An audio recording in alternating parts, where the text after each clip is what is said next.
Hello প্রিয়ন, কেমন আছো তোমরা? আশা করি ভালোই আছো। তো আমি কৃষ্ণা, আমার ব্লগে সকলকে জানাই অনেক অনেক ভালোবাসা। দেখো, আজকে হলো সোমবার, আর আমি কয়েকদিন ধরে একটু অসুস্থ ফিল করছি, জানো তো, মানে ভেতর থেকে। তো আজকে অনেকটাই অসুস্থ ছিলাম, কারণ পেটের একটা যন্ত্রণা হচ্ছে, আমার পেটের ব্যথা। তো ওই জন্যে আমি কয়েকদিন ধরে এরকমভাবে আর কি শর্ট ভিডিও দিয়ে গেছি, লং ভিডিও দিতে পারিনি। তো আজকে একটু চেষ্টা করলাম তোমাদের সঙ্গে, অনেক দিন 2-3 দিন আজকে আমি লং ভিডিও দিইনি, তো আজকে একটু চেষ্টা করলাম, আর করবো আর কি, এখনও শুরু করিনি। তো আজকে দেখো, দুপুরবেলা সারা দিনটা আমি কিছুই করিনি, শুয়েই ছিলাম।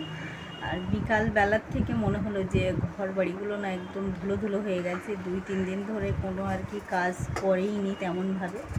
তো আজকে একটু বিকাল থেকেই আর কি শুরু করব ডাস্টিং করা। আর দুপুরে কি সবজি খেয়েছি আমরা, তো সেটাও তোমাদেরকে শেয়ার করব। তো দেখতে থাকো, আশা করি ভালোই লাগবে। তো চলো।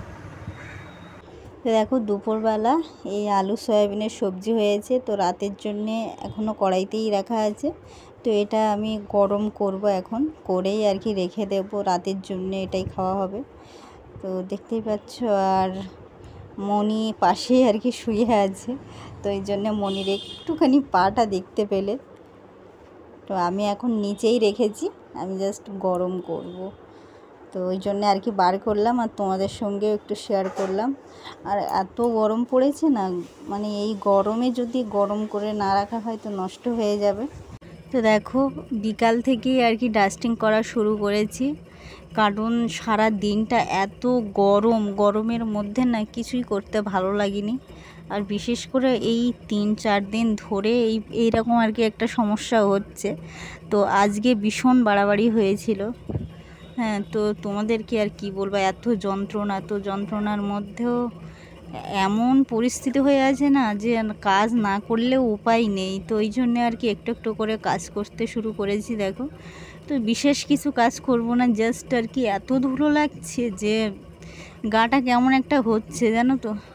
পরিষ্কার থেকে এমন অভ্যেস হয়ে গেছে না, একটু নোংরা হলেই যেন সহ্য করতে পারি না।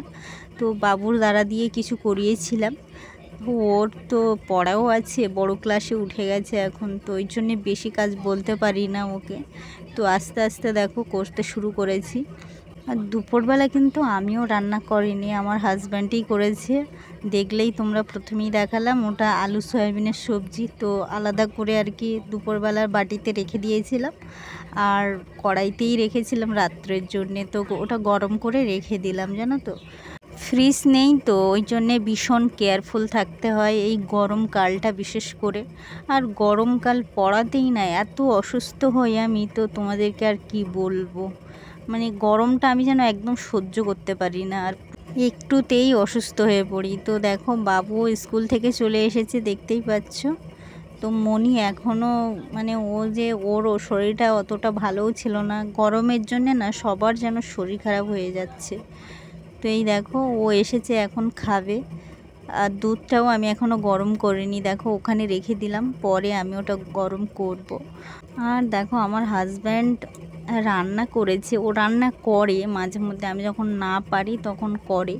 কিন্তু কি বলো তো, এত পরিষ্কার পরিচ্ছন্ন একদমই ও করতে পারে না, মানে একদমই পারে না। তো সেই জন্য আমাকেই বাধ্য হয়ে কাজে হাত দিতে হলো।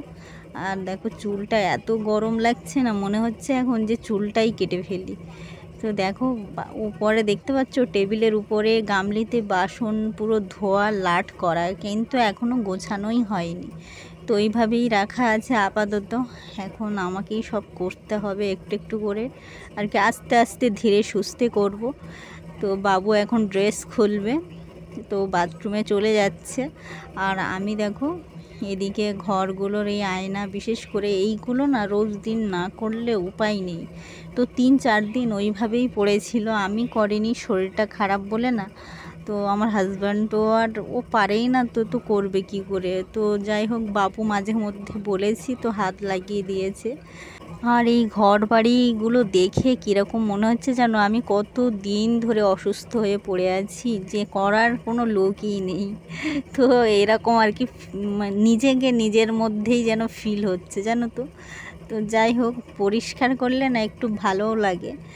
ঘর বাড়িতে পরিষ্কার পরিচ্ছন্ন থাকবে সেটাই যেন আমারও খুব ভালো লাগে, আর ভিতরেও একটা যেন পজিটিভ শক্তিও পাই। তো আস্তে আস্তে দেখো শুরু করছি সব কিছু করা। পেটের ব্যথায় না মানে নিচু হতেও পারছি না, এতটা কষ্ট হচ্ছে। তো তারপরেও না সহ্য করতে পারছি না, আস্তে আস্তে এদিকেও গুছিয়ে নিয়েছি। আর বাচ্চা থাকলে মানে ঘরে না তো কী যে যন্ত্রণা। তো এই দেখো, যতটা আনন্দদায়ক ততটাই পরিশ্রম। তো সব জিনিসটা দেখো এলোমেলো করে রাখা আছে, দেখতে পাচ্ছ। আমি সেইগুলো আস্তে আস্তে এখন গুছিয়ে গুছিয়ে রাখছি। আর গরমে না ফ্যান চলছে জানো তো, ফ্যান ছাড়া একদমই থাকতে পারছি না, এতটাই কষ্ট হচ্ছে। তো ফ্যান যদি না ছেড়ে রাখি না মরে যাব একদম, এমন মনে হচ্ছে। এতটাই গরম পড়েছে। তোমাদের ওদিকে কেমন গরম পড়েছে তোমরা অবশ্যই কিন্তু কমেন্টে জানিও, আমার ব্লগ যারা দেখছো। এখানে দেখো বই খাতা কিছু কিছু এক্সট্রার, অবশ্য ক্যাবিনেটে মানে ওরা তেমনভাবে রাখে না জানো তো, এলোমেলো ছড়াছিটি, দেখতেই পাচ্ছ। ডায়েরি কিছু আছে আমার হাজব্যান্ডের, আমার বাচ্চারাও মাঝে মধ্যে ডায়েরিতেই লেখে। তো সব কিছু দেখো এলোমেলো হয়ে আছে এখানে। তো এখন সেই সবগুলো সব গুছিয়ে নেব। আর এখানে দেখো, এটা তোমাদেরকে আমি একদিন শেয়ার করব ভেবেছিলাম। তো এক্সট্রা কিছু জিনিস দেখো আমি এর মধ্যেই রেখেছি, যেগুলো এক্সট্রা হয় তো সেইগুলোই এই সেলফের মধ্যেই রাখা আছে আপাতত। তো এখানে বিভিন্ন রকম দরকারি জিনিস, হ্যাঁ ওই জন্যে আর কি তোমাদের সঙ্গে ভেবেছিলাম শেয়ার করব, কিন্তু আজকে একটু দেখিয়ে দিলাম। তো ওইভাবেই আছে বিভিন্ন রকম টুকিটাকি জিনিস, যা সংসারের বাড়তি কিছু। তো সেগুলো তো সব প্রয়োজনীয়ই বলো, ফেলে দিলে তো অপ্রয়োজনীয় হয়ে যাবে, কিন্তু প্রত্যেকটা জিনিস রেখে দিলে না কোনো সময় প্রয়োজনে লাগে। তো ওই জন্যে আমি রেখে দিলাম। আর এখানে দেখো এই ক্যাবিনেটের উপরটা না জঘন্য হয়ে আছে। তো এগুলো সব নামিয়ে দেখো এখন মুছে নিচ্ছি। আর গরমে দেখো ঘেমে আমি একদম চান হয়ে গেছি। তো ফ্যান চলছে যদিও, কিন্তু তাও যে এত গরম, আর একটু কাজ করলেই তো মানে আর দেখতে হবে না, একদম চান পুরো ঘেমে। তো এখন দেখো আপাতত এইভাবেই কাজ করছি। আর দেখো আমি একটু স্পিড লাগিয়েছি প্রত্যেকটা ভিডিওই প্রায়। তো তোমরা একটু কষ্ট করে ম্যানেজ করে দেখে নিও, তোমাদের কাছে একটু অনুরোধ রইল আমার। আর তা না হলে না কাজটা তো একটুখানি সময়ের মধ্যে হয়নি, যেহেতু আমি ধীরে ধীরে করছি কাজটা, তো অনেকটা সময় লেগে গেছে। তা না হলে না অনেকটা লং হয়ে যাবে। তো ওই জন্য আমি একটু স্পিড দিয়ে নিলাম। তো তোমরা প্লিজ একটু কষ্ট করেই দেখে নিও। আর এদিকে দেখো ফ্লাওয়ার ভেসটাও একটু ধুলো পড়ে গেছিলো, যেহেতু রোজ দিন করতে করতে কয়েকদিন বন্ধ করে রেখেছিলাম, ওই জন্যে একটু ধুলো পড়ে গেছে। তো ওই জন্যে দেখো সব আবার করে পরিষ্কার করলাম, করে তারপরে দেখো আপাতত নিচটা এখন এটাও কিছু কিছু কৌটো বা খাবার দাবারও রাখা আছে, দেখতেই পাচ্ছ। আর এখানে যেই কাগজটা দিয়েছি না, আর বলো না, আমার মনি না সব উল্টে পাল্টে একদম ছিঁড়ে ফেলেছে। তো সেইগুলোই আমি এভাবে ঠিক করে করে এখন ঢুকিয়ে রাখছি, জানো তো, কিছু করার নেই। আর এমনি ভালো আছে পরিষ্কার, তো ওই ছিঁড়ে দিয়েছে আর কি। তো ও একটু টানা হেঁচড়া করে, খেলাধুলার জন্যে টানাটানি করতে থাকে, তো ওই জন্যে আর কি এরকম পরিস্থিতি হয়ে গেছে। আর এর মধ্যে দেখো যত কৌটো আছে সব খাবার বিস্কিট এটা ওটা রাখা আছে। এখানেও আচারের কিছু কৌটো রাখা আছে। তো আরেকটা দেখো বড় কৌটো খালি, মানে ডিব্বাটা বেশ বড়, তো আমি ওটা শুইয়ে রেখে দিয়েছি। হ্যাঁ, এই ক্যাবিনেটটা খুব সুন্দর জানো তো, আমার ভীষণ ভালো লাগে। কিন্তু ওর ওইখানটা আমি এখনও ঠিক করতে পারিনি, ধরার জায়গাটা একদম খুলে গেছে বলে একটা দড়ি লাগিয়ে রেখে দিয়েছি, ওটা কবে যে করব জানি না। তোমরা যারা যারা আমার ভিডিওটা দেখছো অবশ্যই তোমরা কমেন্টে জানিও কেমন লাগছে। তো তারপর দেখো অফ করে রেখেছিলাম, ফ্রেশ হয়ে চলে এসেছি। আর এসেই দেখো কি নিয়ে বসেছি দেখতেই পাচ্ছ, এখানে মুড়ি আর এখানে আলু মাখা, তার সঙ্গে আছে কিন্তু আচারের তেল। তো ভীষণ ভালো লেগেছে। আর এখানে আচার বলতে আম তেল আছে। তো এই দেখো বাবু খাচ্ছে, বাবুও খাচ্ছে। আর এটা সবজির আলু, তো একটু সবজির মতো করে ফ্রাই করে নিয়েছি। এরকমভাবেই আর কি নিলে না খেতে দুর্দান্ত লাগে। হাজব্যান্ড খেলো না, তো বাবু আর আমি খাচ্ছি। আর মনি কিন্তু এটা খায়নি, মনি জাস্ট আমার কাছ থেকে 1 চামচ নিয়েছে। তো একটু আচারের তেলও নিয়েছি, আম তেলও নিয়েছি, নিয়ে আর কি মিক্সড করেছি, তো একটু ঝাল হয়েছে বেশ। তো মনি শুধু সস দিয়ে আর কি বান রুটি ও ভেজে দিয়েছি, তো সেটাই খাচ্ছে। ও আর কিছুই খেলো না।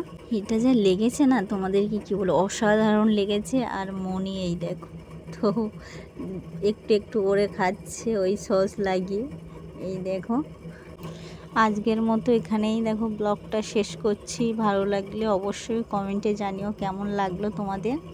তো টাটা, বাই বাই। আবার পরের দিনে আবার একটা নতুন ব্লগ নিয়ে চলে আসবো। ততক্ষণে তোমরা ভালো থেকো, সুস্থ থেকো।